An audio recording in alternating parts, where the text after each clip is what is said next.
Валар Моргулис, друзья! Ария Старк на протяжении 8 сезонов Игры Престолов стал одним из самых полюбившихся персонажей мира Льда и Огня. И это было не просто так, ведь девочка пережила удивительные приключения, показала твердость духа, и в конце концов, как выяснилось, именно ей предназначалось покончить с Королем Ночи.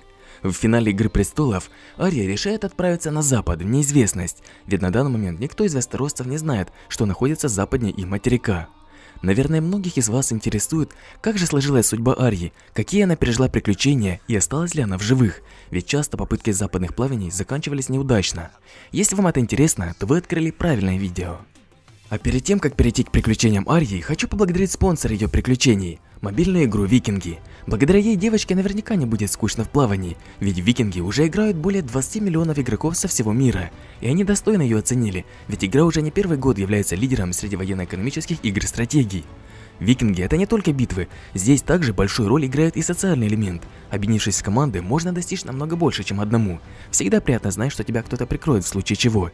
Именно поэтому мне очень нравятся Викинги. За это ощущение единства и за то, что ты играешь действительно с реальными людьми со всего мира. Ну и конечно, радует постоянное обновление, разнообразие воинов, графика и некоторые механики, которые являются уникальными для данного жанра игр. Друзья, я рад анонсировать конкурс, который провожу совместно с создателями игры. Викинги уже разыграли множество призов, а в этом месяце разработчики подготовили просто бомбический конкурс. 2 игрока, дошедших до 10 уровня дворца, получат возможность выиграть iPhone 11 Pro. Ну а суперприз MacBook Pro сможет забрать тот, кто достигнет самого высокого уровня дворца до конца января среди остальных участников. Друзья, каждый ваш переход по моей ссылке помогает мне развивать мой канал. Качайте викингов именно по моим ссылкам в описании к видео, ведь вдобавок вы получите 200 голды и бесплатный щит. А также можете найти меня в игре под ником Алекс-Человек. Ария не соврала Джону. После Большого Совета Лордов, прошедшего в Королевской Гавани, она больше не возвращалась на север.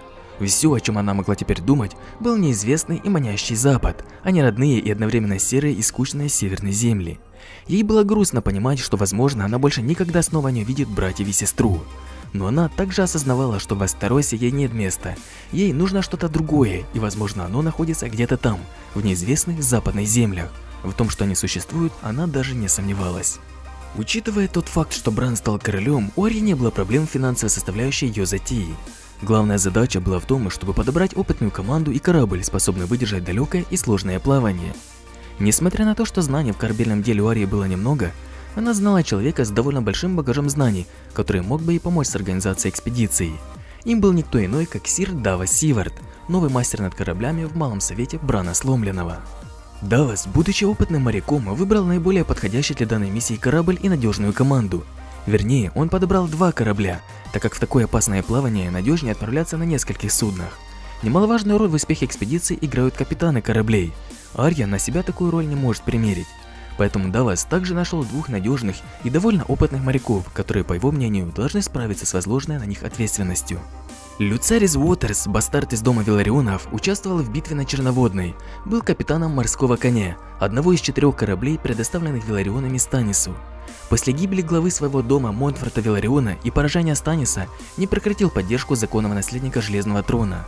Вместе с ним отправился на Стену, где их пути со Станисом разошлись. Законный король отправился с войском к Черному замку, а Люцарис с остатками флота Станиса остался в Восточном дозоре. После смерти Станиса Баратиона весь его флот распался, некоторые занялись пиратством. Люцарис же вернулся домой на остров Дрифтмарк. Ланнистеры одержали верх. Дому Виларионов ничего не оставалось, как склониться, ведь главой их дома был Монтерис Виларион, 6-летний сын погибшего на Черноводной лорда Монфорда. Дабы усилить свои позиции на море, Серсея в качестве наказания за предательство в войне 5 королей конфисковала все суда Виларионов в пользу Эурона Грейджоя, и таким образом Люцарис лишился своего морского коня. Давас, будучи десницей Станиса, оценил верность и непоколебимость Люцариса, и когда он встретил его в столице, то первым же делом сообщил о готовящейся экспедиции, и тот без раздумий согласился, ведь готовность к морским приключениям у Виларионов в крови. Вторым капитаном стал Дейлан, или как его все называли, Дейлан Белый Ус. Это прозвище привязалось к нему еще в молодости, когда седина его еще не коснулась. Дейлан в юности обладал густыми черными волосами, которые старался всегда стричь покороче, ведь в блошином конце чаще думалось о том, как добыть пищу, а не о прическе. Но вот о бороде и усах юноша всегда мечтал и ждал, когда же они наконец-то вырастут. Время шло, и когда у Дейлана наконец появилась растительность на лице, он понял, как боги над ним пошутили. Один его ус, в отличие от остальных волос, имел практически белый цвет. Отказать себе в мечте о бороде он не мог, поэтому бриться не стал. А прозвище «Белый ус» приклеилось к нему сильно и надолго. Даже сейчас его так называют, хотя из-за седины этой его особенности уже и не видно. Даллас и Дейлан дружили еще с детства, и Даллас даже был свидетелем рождения знаменитого Белого Уса. Парни вместе стали на путь контрабандистов, но затем судьба их разделила.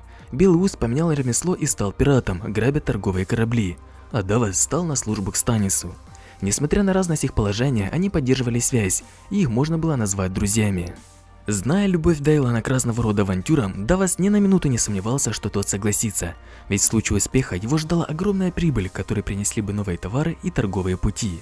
Даллас был прав, Белый Ус согласился на его предложение, но скорее всего не только из-за жажды наживы. Он уже как больше года не выходил в море.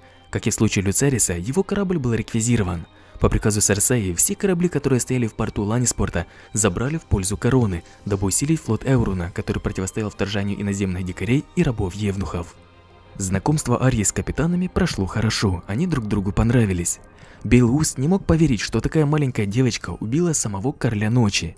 Даллас предупредил его, чтобы тот вел себя прилично. Во-первых, не нужно перебарщивать с юмором. И во-вторых, если возникнут мысли украсть корабль на замену своего, то их нужно сразу же прогнать, так как последствия могут быть печальными. Арья сообщила им, что она не первый Старк, которому интересен Запад. Ее предок Брандон Старк по прозвищу Корабельщик уже совершал похожую экспедицию и не вернулся. Что он там встретил, неизвестно. Ее интересовало, готовы ли они повторить судьбу ее предка, готовы ли они к пути лишь в одну сторону. Такой вопрос немного удивил капитанов. Она с таким настроем могла бы отпугнуть их, но сказала правду. Они это оценили. А насчет рисков они сами все поняли, как только Даллас сказал о направлении плавания.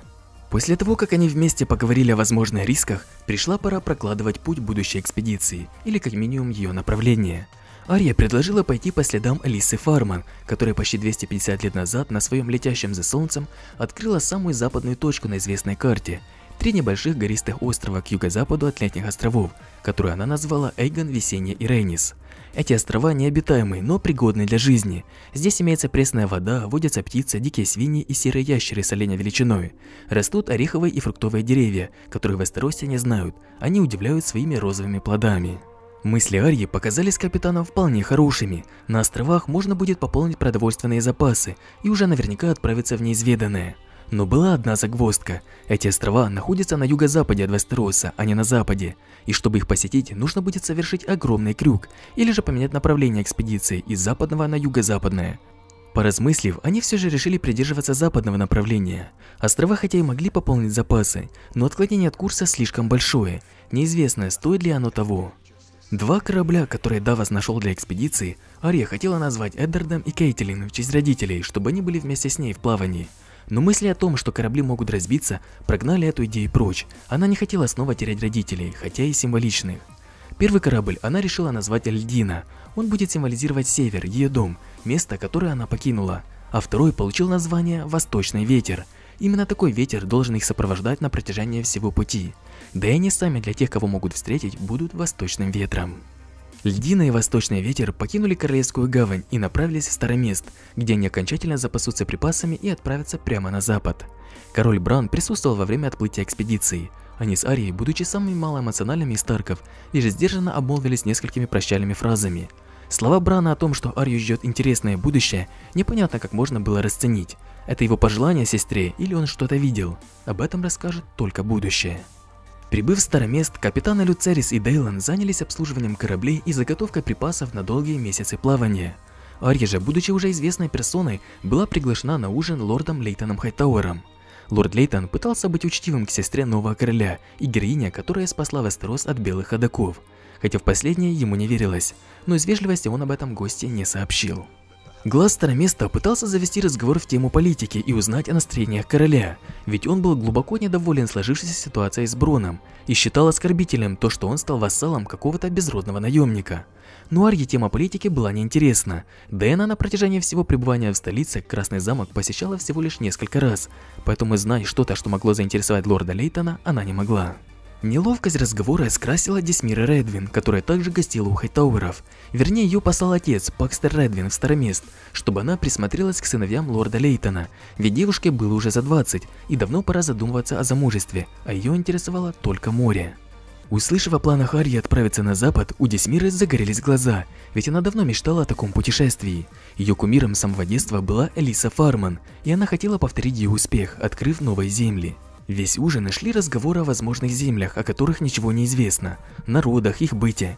Лорду Лейтону Хайтауру это не особо было интересно, но из вежливости он поддерживал какое-то время беседу, пока из-за надуманного плохого самочувствия не удалился.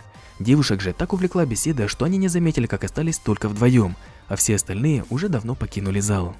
Арья, поняв, что Десмире так же как и ей интересен Запад, предложила отправиться в экспедицию вместе с ней. На что-то с радостью согласилась.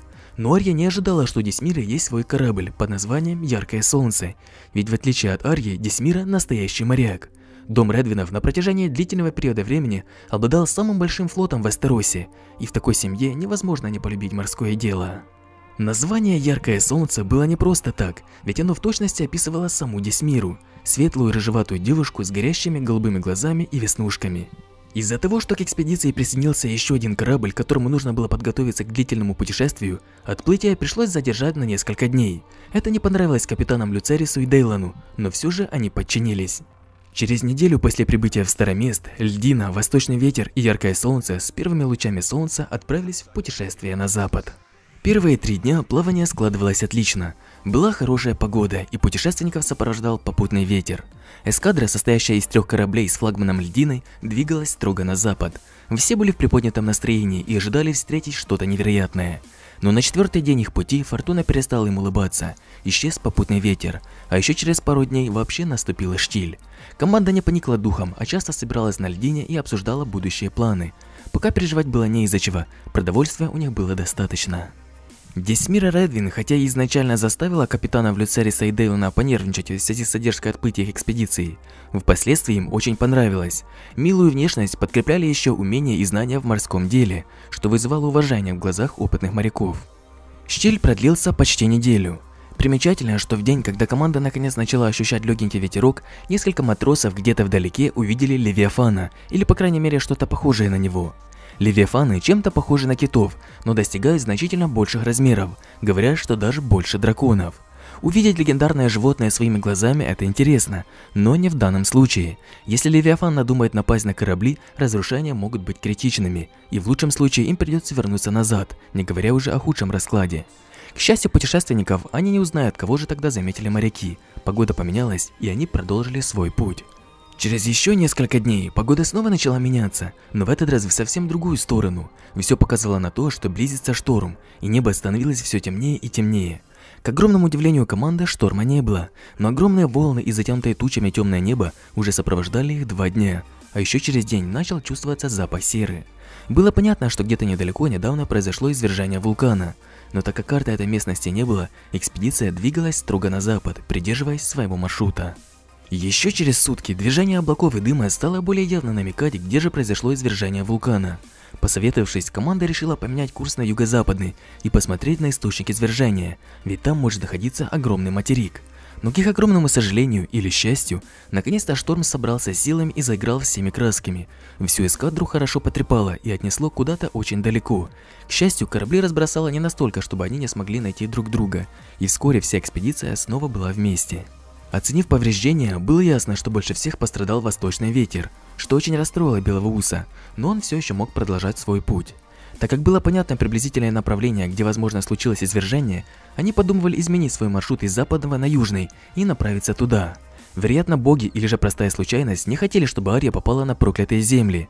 Они попали в какое-то течение, которое несло их на запад, да и ветер был восточным. Эти внешние факторы склонили команду к тому, что все-таки нужно придерживаться основного западного курса и не отклоняться от него. Проклятые земли, которые экспедиции Арьи не удалось посетить, это огромный материк, он густо усыпан активными вулканами. На его берегах есть заброшенные города, но людей там нет, неизвестно, кто их построил. Из живых там можно встретить огромных виверн, ящериц и, по некоторым легендам, даже демонов. Через неделю отличного, беспроблемного пути внешние обстоятельства снова поменялись, и экспедиция застряла в штиле. Восточный ветер, скорее всего, не смог бы пережить еще один шторм, поэтому, дабы не рисковать ценными ресурсами, и пока все стояли без дела, было решено перенести большинство его припасов на льдину и яркое солнце. На этот раз им повезло меньше, штиль не закончился через 5 дней, пришлось стоять в 2 раза дольше, и даже немного понервничать, когда вдалеке заметили не одного, а целую стаю левиафанов. Но, к счастью, они не обратили внимания на дрейфующие корабли. Далее погода снова наладилась, и эскадра продолжила свой путь. А через неделю рано утром на фок-мачте яркого солнца Десмира заметила чайку. Это было первым признаком того, что им удалось, и они нашли землю. Через пару часов на линии горизонта показалась земля, а еще через пару часов все 3 корабля пристали у какого-то неизвестного острова. К большому удивлению Арьи и компании, ничего удивительного они на острове не обнаружили. Он оказался необитаем, но пресная вода и живность здесь были. Команда словила несколько перепелок, заметила несколько разных видов змей, упустила возможность словить дикого поросенка из-за странного хищного животного, чем-то похожего на крокодила. Они не успели его разглядеть, возможно, это был львоящер или даже василиск. Пополнив запасы пресной воды и исследуя этот маленький островок, группа с большим рвением двинулась дальше на запад, в полной уверенности, что они не зря проделали такой длинный и выматывающий путь. Следуя за чередой небольших необитаемых островков, они наконец-то увидели что-то большее, возможно, это был материк. Приблизившись к земле, они увидели движение, и это наконец-то были люди, которые с удивлением и тревогой смотрели на иноземцев. На этом рассказ о приключениях Арьи подходит к концу, о дальнейшей ее судьбе вы узнаете в одном из следующих роликов. Если вам нравится данный формат видео, поддержите ролик лайком, 2000, и я расскажу о Сансе Старк, о ее правлении Севером как независимым государством. Выражаю огромную благодарность за поддержку канала на Патреоне Ленару Хуснулину, Тимофею Большеву, Ринчи, Ивану Печерице, Курдуса Настёне, Алексею Потапову, Ярославу Атмину, Саурону Ахмеджанову, Грихосе и Давиду Зальцману. Спасибо, что досмотрели до конца. Всем пока!